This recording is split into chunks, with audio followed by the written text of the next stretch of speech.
Welcome everyone to Vested Interest. This is Shane back again for another stock pick of the day. It is June 29th, last stock pick of the day for the week, as well as the last one for the month of June. Today we are going to take a look at a big conglomerate here that you are probably aware of, Costco Wholesale. Let's jump right in and take a look at them. If you want to know more about this company, check them out at www.costco.com. You may shop here. The history of Costco: the company's first location opened in 1976 under the Price Club name, was in a converted airplane hangar on Marina Boulevard in San Diego. Originally serving only small businesses, the company found it could achieve far greater buying clout by also serving a select audience of non-business members. With that change, the growth of the warehouse club industry was off and running. In 1983, the first Costco warehouse location was opened in Seattle. Costco became the first company ever to grow from $0 to $3 billion in sales in less than 6 years. When Costco and Price Club merged in 1993, the combined company, operating under the name Price Costco, had 206 locations, generating $16 billion in annual sales. So you can read through the rest of this. I'm not going to go through it all, but I will drop down here to today. As the company evolves, it stays true to the qualities that helped attract and retain millions of loyal members around the globe: commitment and quality.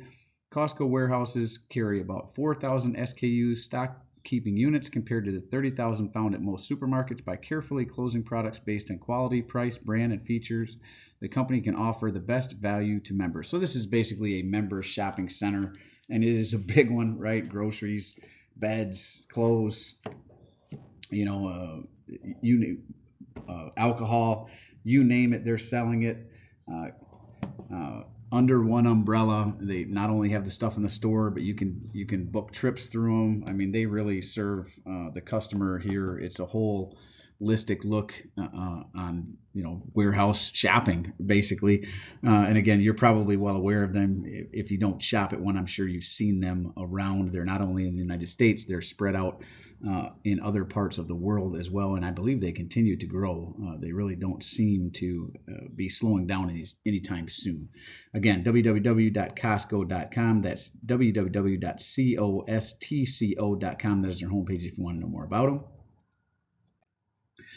Now, the reason we are looking at them today, they were down slightly, 0.21%, so not a big drop, but a drop nonetheless. We are talking about Costco Wholesale Corporation, ticker COST. I believe this is out of the consumer staples sector here. Closed the day at $531.69, and that is a lot per share right there.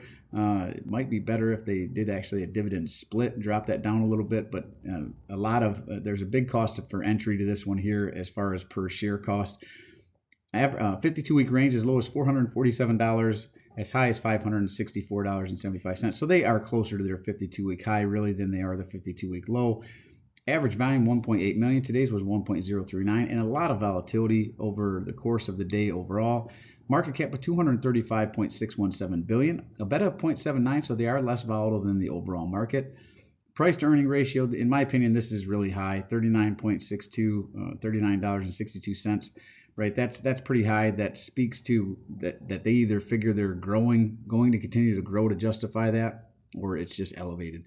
But the earnings per share, here's where this number is really smoking. Their EPS is sitting at $13.42. So that is very high right there. One of the highest I think I've seen. Earnings date, the next one is coming up sometime in September 26th. Forward dividend is $4.08 paid out on the year. They are a quarterly payer. We'll see that here in a little bit. Now, here's one thing. They have a low dividend yield, only 0.77% dividend yield. So this is actually a lot lower than I really am attracted to. But for this particular company, it's really not about just the dividend yield. There's still some growth here, I think. This is more of a growth play that pays a dividend, right? Ex-dividend date was May 4th. Looks like they paid out on the 19th. So if you were to buy them now, you would be in line for the next dividend payout, whenever that is. And 1 year target estimate is $547.81, at least according to Yahoo Finance. So it speaks to some small upside appreciation in the stock price. Not a lot. If it's already sitting at $531 and only up to $547, I mean, that's a lot to pay, for what, $8, $17, $16 in growth in the stock price, and not a whole lot of dividend to offset that, right? Now here we'll jump over under statistics. We're going to look at dividend yield theory. We look at the 5-year average, 0.79. We compare it to the current 0.77.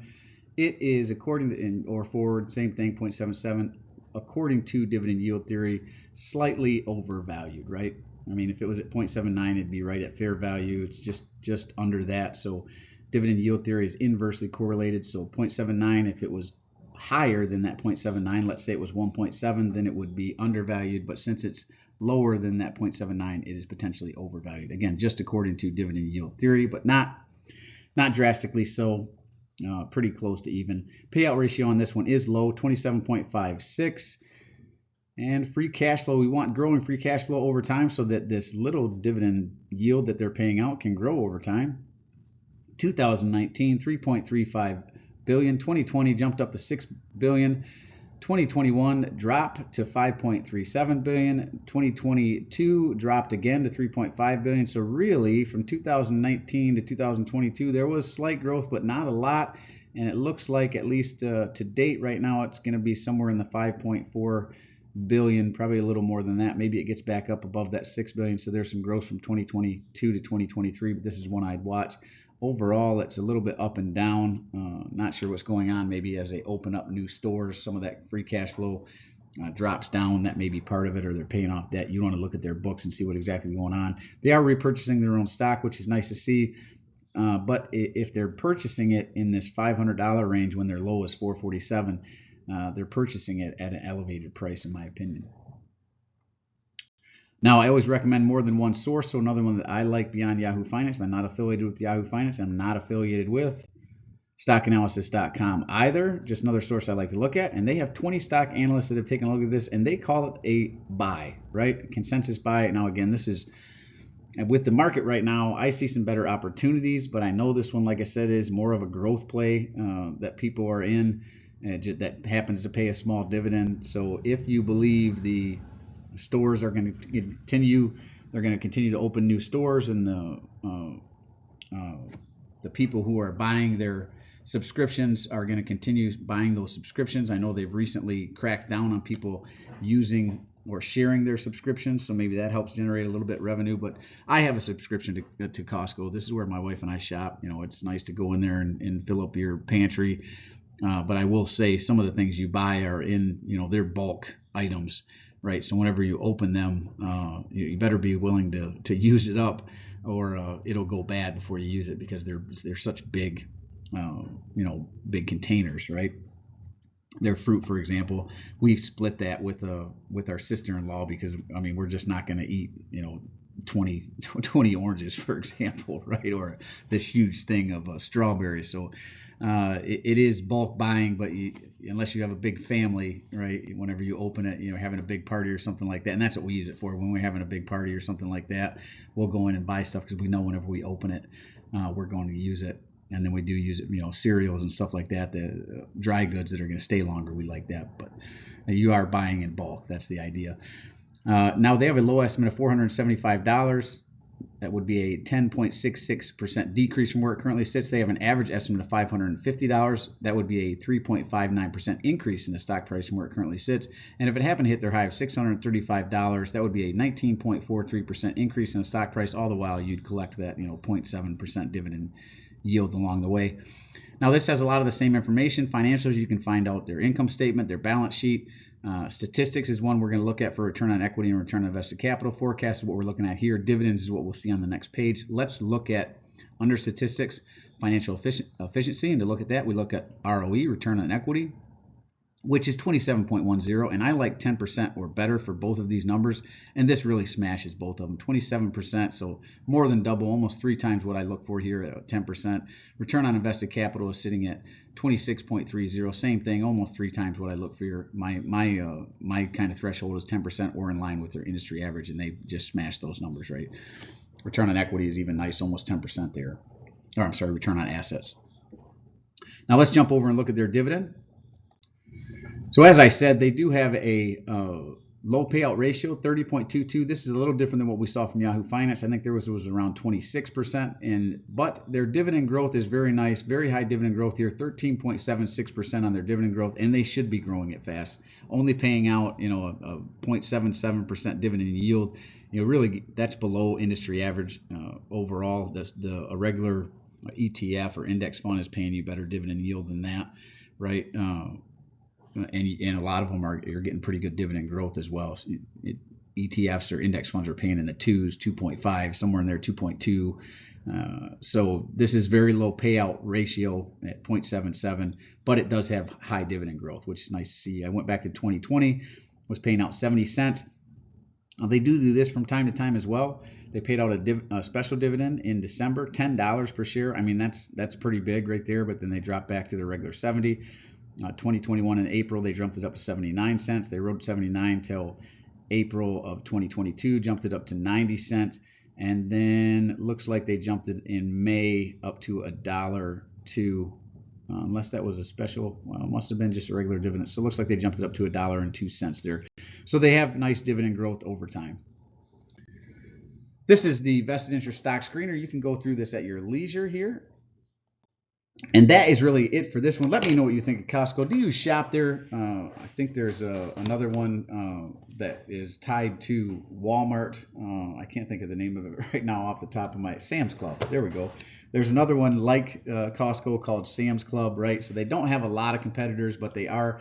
BJ's is another one that I think has recently come online. So they do have a little bit of competition, but they're one of the first ones that were out there, and I know a lot of people shop there. Like I said, bulk shoppers who like to pile up the bulk food in their cupboards shop there. I have, like I said, I do have a membership, and we've used them to book trips as well. So they're not just shopping; they have their hands in other avenues too. I think you can buy generators from them, cars, the whole nine yards. Anything you want to buy, Costco will sell you. But again, let me know what you think of Costco. As always, appreciate you stopping by. If you haven't done so already, don't forget to show me some love. Hit that thumbs up. Ring the notification bell. Most importantly, subscribe to the channel. Join us on this journey to financial freedom. Join the vested interest community. Building a community of like-minded dividend growth investors to share our experiences, share the stocks we're watching, stocks in our portfolio, stocks that are not performing well or that we're avoiding altogether. Anything around the dividend investing community, go ahead and drop it down below. And I do personally read and respond to the comments. I'm always interested to read your questions, opinions, or suggestions for future topics. So go ahead, if you have a company you'd like me to cover in the Stock Pick of the Day series, drop it down below and I will work it into the rotation. Really appreciate you stopping by. Hope you have a great 4th of July weekend. I will be putting out my portfolio update video on Sunday morning, and I will also cover the dividends that were paid out for this past month in June, probably on Saturday, as well as look for, I've got next week off, maybe next Monday I will pump out the stocks to watch for July video. So those videos are all coming up. So hit that subscribe button, hit the notification bell so you're notified whenever we post any new content. And this is Shane signing off, wishing peace and prosperity to you and yours. And remember, financial security comes to those who take a vested interest. Hey, thanks for stopping by, and we'll see you in the next one. I'm not a financial advisor. Nothing in this presentation should be considered financial advice. I'm going to share my opinion. Investing journey for educational and entertainment purposes. Investing involves risk. It comes money. Should never invest any amount not comfortable losing. Always do your own research. Invest based on your situation, circumstances, and select criteria, or seek the advice counsel of a certified financial advisor.